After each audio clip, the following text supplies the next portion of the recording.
sprinkle cinnamon sugar over your bacon when it's just to the finish point. Still sizzling.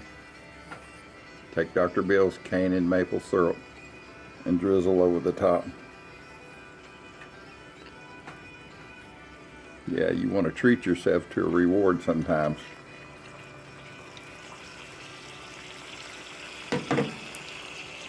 This is the deal, Lucille. Treat yourself. Let it set in the pan for a few more minutes. I cook my bacon on low.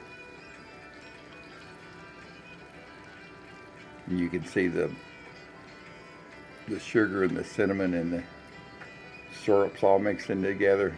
I can't tell you the smell, but gosh, it's incredible. You got to try this. It is so good.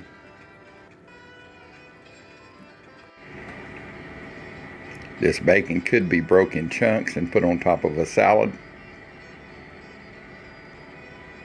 It could be put in as an appetizer on the side of many dishes, or it could be just eaten by itself.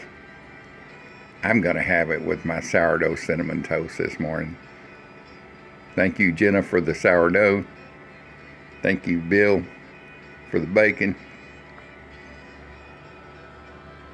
Thank you, Dr. Bill, for the candied maple syrup. Yes, I'm running low. This stuff is good.